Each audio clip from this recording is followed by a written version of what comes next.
السلام عليكم ورحمة الله وبركاته.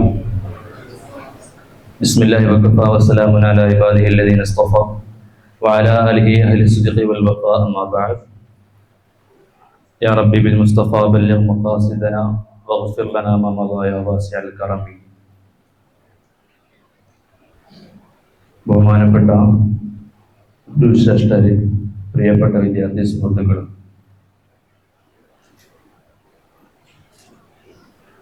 LGBTQ എന്നൊരു വിശാലമായ വ്യാവഹാരിക പ്രതലത്തിൽ നിന്നും അതുമായി അനുബന്ധപ്പെടുന്ന സമഗ്രമായ കർമ്മശാസ്ത്രം ചർച്ച ചെയ്യുമ്പോൾ നിങ്ങളുടെയൊക്കെ ശാരീരികമായ സാന്നിധ്യം പോലെ മാനസികമായ സാന്നിധ്യം കൂടി ഞാൻ പ്രതീക്ഷിക്കുകയാണ്.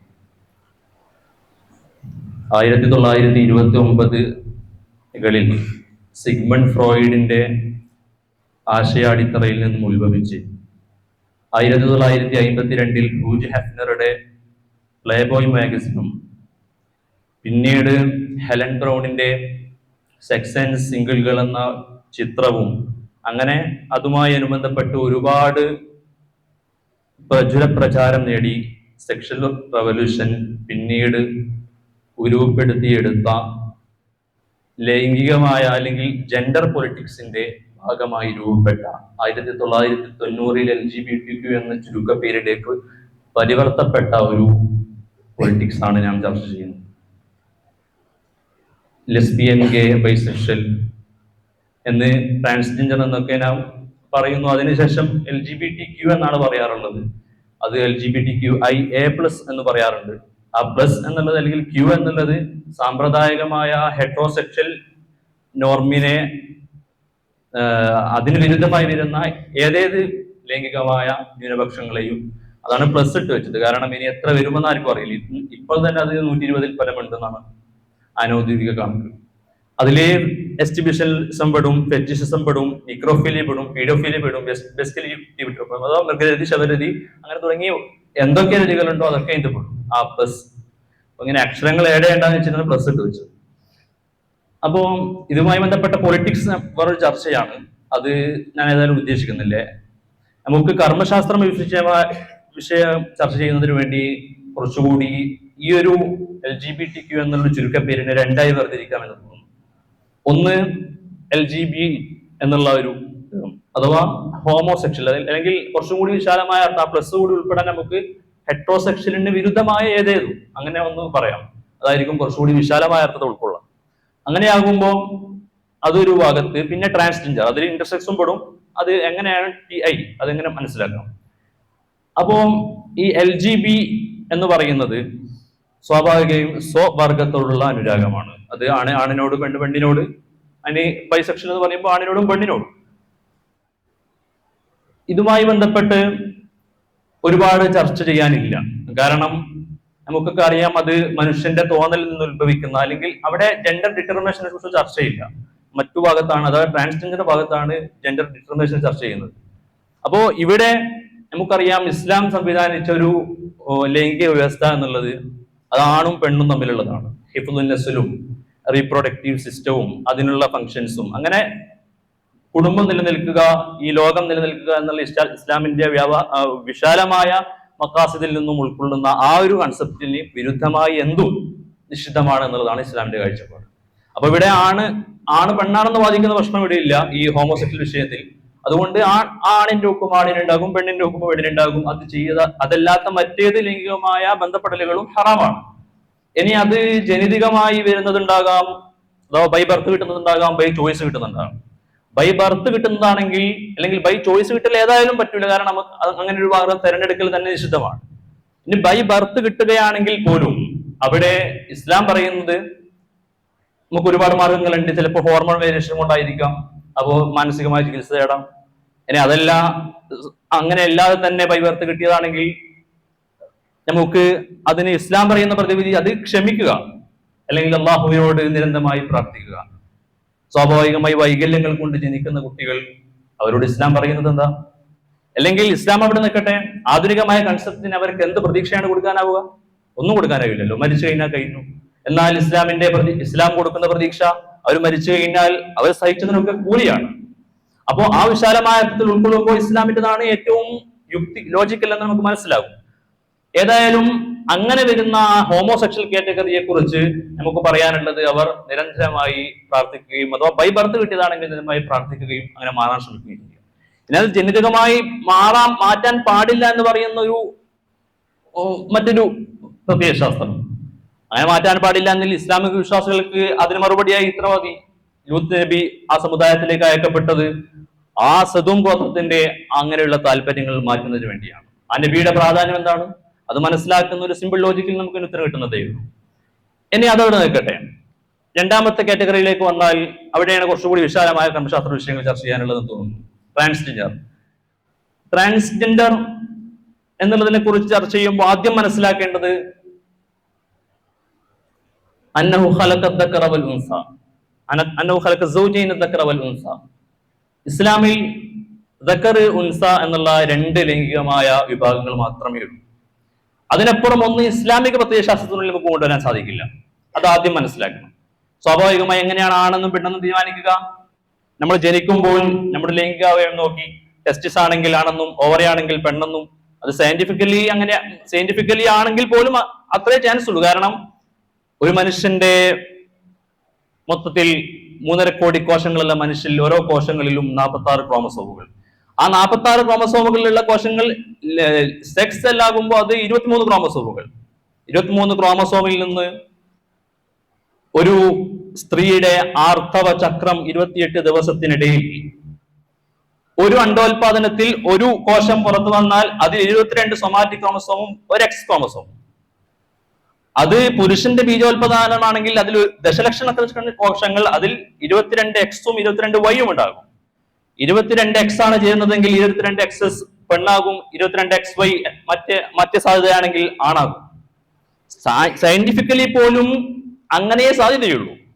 അത് മാത്രമല്ല, എങ്ങനെയാണ് ഒരു മനുഷ്യൻ ജനിക്കേണ്ടത് എന്ന് തീരുമാനിക്കുന്നത് പോലും പാട്രിയാർക്കിയാണെന്ന് തോന്നുന്നു സയന്റിഫിക്കലി. അത് മറ്റൊരു ചർച്ചയാണ്.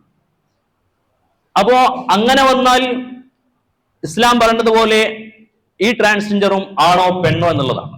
പെണ്ണോ എന്നുള്ളത് മാത്രമാണ്, അതിനപ്പുറം ഒരു സാധ്യത അവിടെയില്ല. ഇനി എങ്ങനെയാണ് ആണോ പെണ്ണോ എന്ന് തീരുമാനിക്കേണ്ടത്? അത് ഈ ലൈംഗികാവയം നോക്കിയാണ്. അവിടെ ഒരുപാട് പ്രതിസന്ധികളോ സങ്കീർണതകളോ ഇല്ല. കാരണം അത് മഹ്സൂസായി അനുഭവപ്പെടുന്ന സാധനങ്ങളാണ്. ഇസ്ലാമിൽ മഹ്സൂസ് മഅഖൂൽ എന്ന് പറഞ്ഞാൽ നമുക്ക് അനുഭവിച്ചറിയാൻ പറ്റുന്ന സാധനങ്ങൾ കാണാൻ പറ്റുവാണെങ്കിൽ അതുകൊണ്ടാണ് നമ്മുടെ ജെൻഡർ തീരുമാനിക്കേണ്ടത് എന്നുള്ളത് ഇജ്മാഅ അഭിപ്രായമാണ്. അപ്പോ ട്രാൻസ്ജെൻഡേഴ്സിന്റെ എല്ലാ തോന്നലുകൾ മാത്രമാണ്. അവിടെയും നമുക്ക് ഹുക്കം പറയാൻ അല്ലെങ്കിൽ കർമ്മശാസ്ത്രപരമായി വലിയ സങ്കീർണതകളൊന്നുമില്ല. കാരണം എന്താണോ ആണിന്റെ ഹുക്കും അത് തന്നെയായിരിക്കും ആണിന്റെ ഹുക്കും, എന്താണോ പെണ്ണിന്റെ ഹുക്കും അത് തന്നെയായിരിക്കും അവിടെ വരിക. പിന്നെ എന്തുകൊണ്ട് ഈ മാനസികമായ ഇംഗിതത്തിനനുസരിച്ച് ശരീരത്തെ മാറ്റിക്കൂടാ? എന്തുകൊണ്ട് മാനസികമായ ആഗ്രഹത്തിനനുസരിച്ച് ശരീരത്തെ മാറ്റിക്കൂടാ എന്നുള്ള ചോദ്യത്തിന് മാനസികമായത് എപ്പോഴും മാറാം. ഇപ്പോ നമുക്ക് ചരിത്രം പരിശോധിക്കുകയാണെങ്കിൽ ഈ സെക്ഷൽ റിവല്യൂഷന് ശേഷം ഈ ശാസ്ത്രീയമായി ശസ്ത്രക്രിയ നടത്തി ലിംഗമാറ്റം നടത്തിയ ആളുകൾ വീണ്ടും തിരിച്ച് ലിംഗമാറ്റം നടത്തുന്നതായി ഒരുപാട് റിപ്പോർട്ടുകൾ. അങ്ങനെ ഒരു സൈറ്റ് നമ്മള് വാൾട്ട് ഹെയർ സെക്സ് റിഗ്രറ്റ് എന്ന് പറയുന്ന ഒരു സൈറ്റ് കാണാം. അത് അദ്ദേഹത്തിന്റെ ഇങ്ങനെയുള്ള ഒരുപാട് ആളുകളുടെ അനുഭവമാണ്. അപ്പോൾ എപ്പോഴും തോന്നാം ഇന്ന് പെണ്ണായാൾക്ക് നാളെ തോന്നാം ആണാകണം. അതിന് പ്രതിവിധിയില്ലല്ലോ. അത് സാധാരണ മനുഷ്യന്റെ തോന്നലുകൾ പോലെ മാത്രമാണ് ഇസ്ലാം കാണുന്നത്. മാത്രമല്ല, എത്രത്തോളം പ്രയാസകരമാണ് അത്. 16 സർജറികൾ നടത്തണം, 46 ലക്ഷം രൂപ. മരിക്കുന്നത് വരെ ഹോർമോൺ ട്രീറ്റ്മെന്റ് നടത്തണം. എന്നെങ്കിലും 2 ആഴ്ച ഹോർമോൺ ട്രീറ്റ്മെന്റ് നിലച്ചുപോയാൽ ആ ഊതി വെപ്പിച്ചതെല്ലാം അങ്ങനെ കെട്ടുപോകും.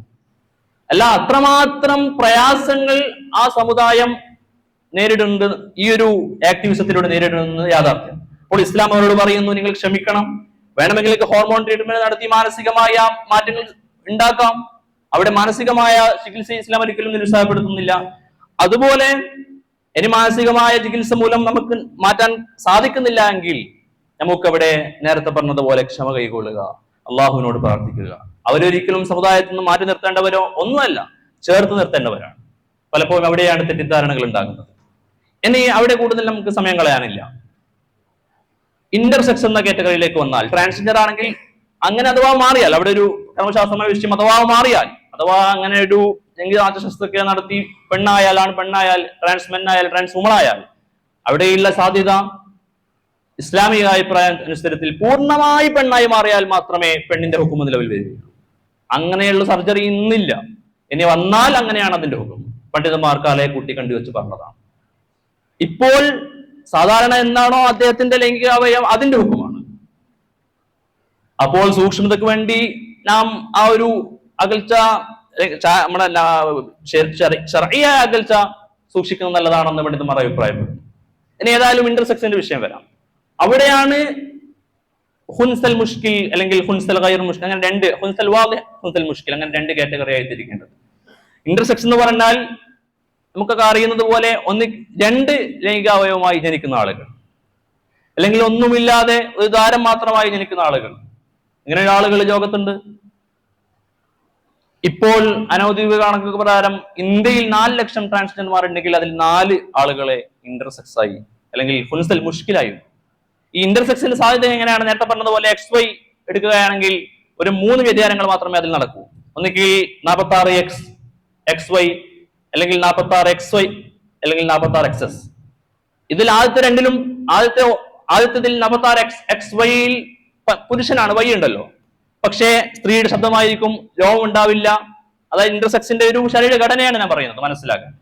ഇനി 46XS ലൈംഗികാവയവം 2 പേരുടേതുണ്ടാകും. 46X ആണെങ്കിൽ ഇതുപോലെ 2 ഇതിൽ 46XY ആണ് കൂടുതൽ സങ്കീർണം. കാരണം അവരുടെ യോനി ഗർഭാശയത്തിലേക്ക് നീണ്ടതും അതുപോലെ ലിംഗം അവർക്കുണ്ടാകും. അത് ഒരു സങ്കീർണമായ ഒരു കാറ്റഗറി അതാണ്.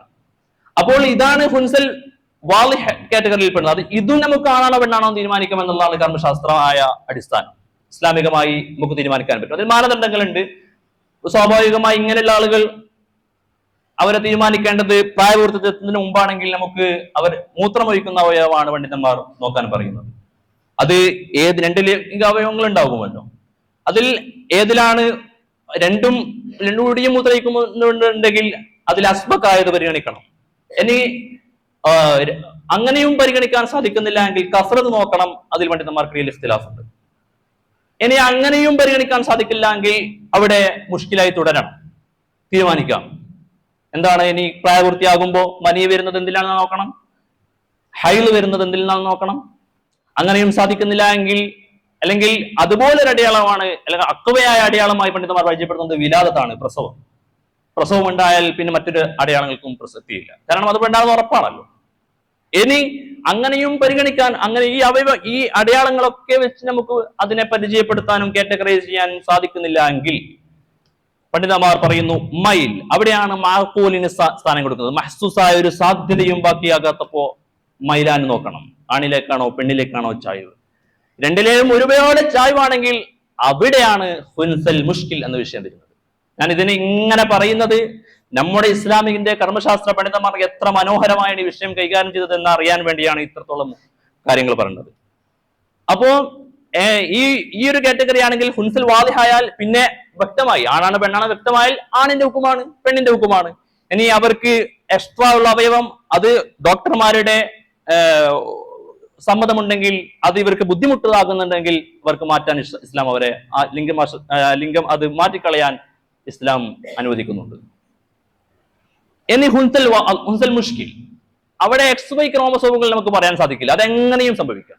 അതാണ് ഞാൻ പറഞ്ഞ 4 ആളുകൾ മാത്രമേ 4 ലക്ഷത്തിലുള്ളൂ എന്ന് പറഞ്ഞത്.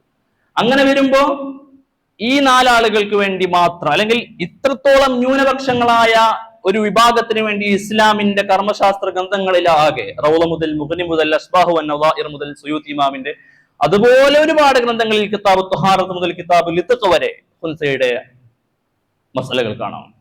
അതിനു മാത്രമായി ബഹുമാനപ്പെട്ട ഇസ്നവി ഇമാമിന്റെ ഇലാഹുൽ മുഷ്കിൽ ഫി അഹ്കാമി ഹുൻസൽ മുഷ്കിൽ എന്ന ഗ്രന്ഥം, അഹ്കാമുൽ ഖുനാഫ മറ്റൊരു ഗ്രന്ഥം, 400 500 പേജുള്ള ഈ ന്യൂനപക്ഷമായ ഒരു വിഭാഗത്തിന്റെ കർമ്മശാസ്ത്ര പ്രവർത്തനങ്ങളെ സംബന്ധിച്ച് ഇസ്ലാം ചർച്ച ചെയ്തതാണ് പണ്ഡിതന്മാർ. എത്ര മനോഹരമാണ്, എത്ര സമഗ്രമാണ്, സമ്പൂർണ്ണമാണെന്ന് നമുക്ക് മനസ്സിലാക്കുന്നതേ ഉള്ളൂ.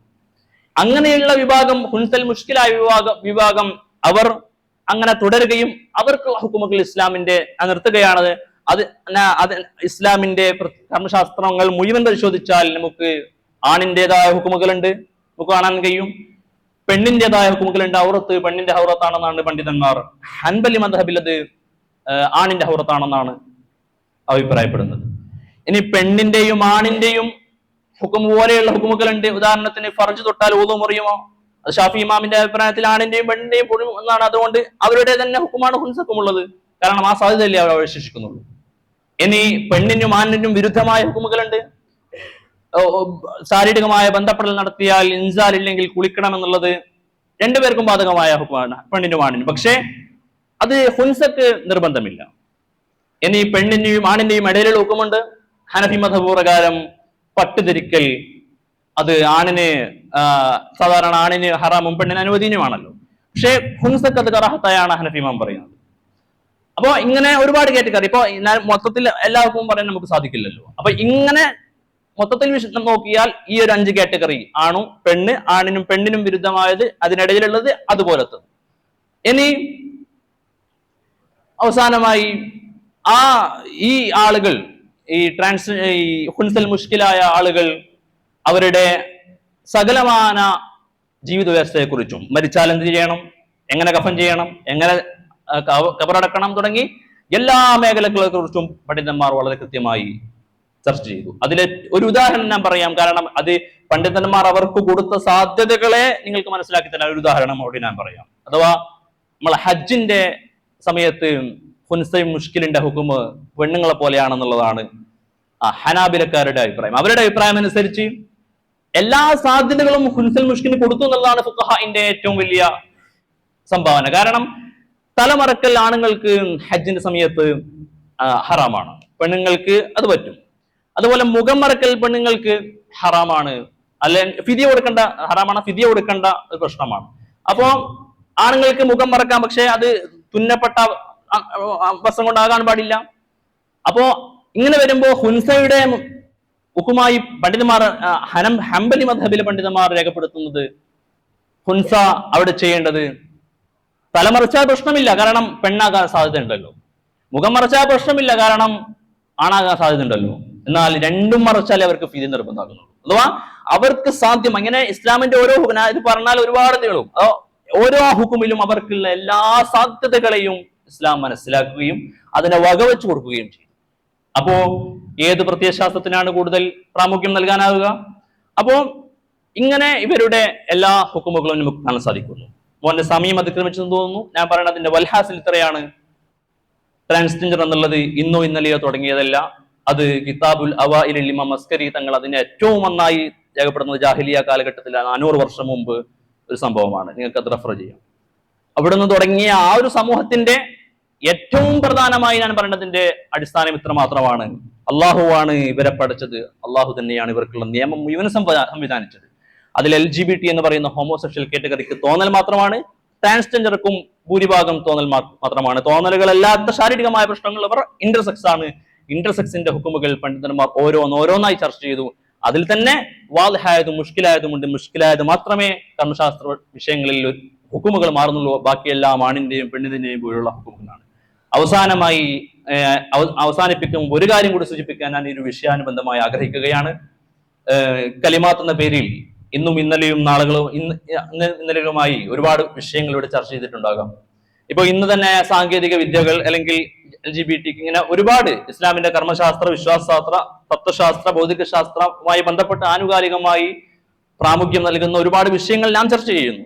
ഈ വിഷയങ്ങളെ മനസ്സിലാക്കുകയും ഈ വിഷയങ്ങളുടെ ഒരുപാട് പോയിന്റുകൾ എഴുതിയെടുക്കുക എന്നതിലുപരി, അല്ലെങ്കിൽ ഇതുമായി ബന്ധപ്പെട്ട ഒരുപാട് ഗ്രന്ഥങ്ങൾ മനസ്സിലാക്കുക, അതുമായി ബന്ധപ്പെട്ട പണ്ഡിതന്മാർ മനസ്സിലാക്കുക എന്നതിലുപരി നമുക്ക് ചെയ്യേണ്ടത്, നമുക്ക് അനുധാവനം ചെയ്യുന്ന, അനുവർത്തിക്കുന്ന, പിന്തുടരുന്ന ഇസ്ലാം എന്ന മഹത്തായ പ്രത്യയശാസ്ത്രത്തിന്റെ സമഗ്രതയും സമ്പൂർണതയും സാർവകാലികതയും സാർവജനീയതയും ഒക്കെ മനസ്സിലാക്കുകയും ആ മനോഹരമായ പ്രത്യയശാസ്ത്രം കോടാനുകോടി സൃഷ്ടിപ്രപഞ്ചത്തിലെ സവിശേഷ സൃഷ്ടിയായ മനുഷ്യരിലെ ന്യൂനപക്ഷമായ ഒരു വിഭാഗത്തെക്കുറിച്ച് മാത്രം അവരുടെ സർവ്വ മേഖലകളിലും സ്പർശിക്കുന്ന സർവ്വതല സ്പർശിയായ ഒരു ശരീഅത്തിനെ പണ്ഡിതന്മാർ നമുക്ക് മുന്നോട്ട് വെച്ച് തന്നു. അങ്ങനെ മനസ്സിലാക്കലിലൂടെ ഈ സൃഷ്ടിപ്രപഞ്ചത്തിനപ്പുറം ദൃശ്യാദൃശ്യ പ്രപഞ്ചങ്ങളിലെ ഗോളങ്ങൾ, ഗാലക്സികൾ, സൗരയൂഥങ്ങൾ, ബ്രഹ്മപഥങ്ങൾ അങ്ങനെ തുടങ്ങി ദൃശ്യാദൃശ്യ പ്രപഞ്ചങ്ങളിലെ ഈ ലോകഗോളം തിരയുന്ന മാർഗം എത്ര എന്ന് കൽപ്പറ്റ നാരായണൻ ചോദിച്ച ഒരു ഓർമ്മ വരും. അപ്പോ അങ്ങനെയുള്ള ആ ദൃശ്യാദൃശ്യ പ്രപഞ്ചങ്ങളിലെ ചരാചര ജീവനിർജീവ വസ്തുക്കളുടെ പൂമ്പാറ്റ മുതൽ പ്രാണി വരെ, പാറ്റ മുതൽ പൂന്തളിർ വരെ, ഈ ഇലയടക്കത്തിൻ്റെതടക്കം ശ്വാസനിശ്വാസങ്ങളെ ക്രമീകരിക്കുകയും ക്രമപ്പെടുത്തുകയും അതിനെക്കുറിച്ച് ചർച്ച ചെയ്യുകയും ചെയ്ത മതമാണ് പരിശുദ്ധ ഇസ്ലാം.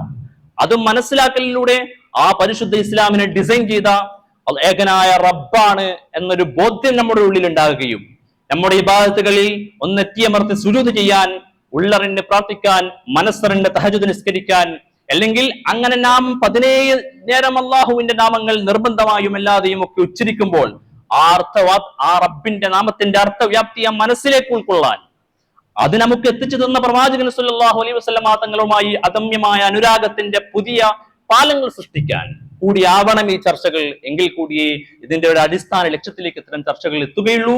ഈ അവതരണം നിങ്ങൾക്കും 2 മണിക്കൂർ അല്ലെങ്കിൽ 1.5 മണിക്കൂർ പ്രിപ്പയർ ചെയ്താൽ ചെയ്യാവുന്നതേ ഉള്ളൂ. പക്ഷേ ഇങ്ങനെ മനസ്സിലാക്കുക എന്നതിനുപരി അള്ളാഹുവിനെയും അവന്റെ നാഥനെയും ഇസ്ലാമിനെയും ഒക്കെ അനുഭവിക്കുകയാണ് ഈ ഒരു 15 മിനിറ്റ് നാം ചെയ്തത് എന്ന് കൂടി നാം പറയാൻ ആഗ്രഹിക്കുന്നു. അതുകൊണ്ട് ഞാൻ പറഞ്ഞതിൽ എന്തെങ്കിലും പിഴവുകൾ ഉണ്ടെങ്കിൽ നിങ്ങൾക്ക് ചൂണ്ടിക്കാട്ടാം. وما سمعتم من خير فمن الله وما سمعتم من غير ذلك فمني ومن الشيطان. واخر دعوانا الحمد لله رب العالمين. السلام عليكم ورحمة الله وبركاته.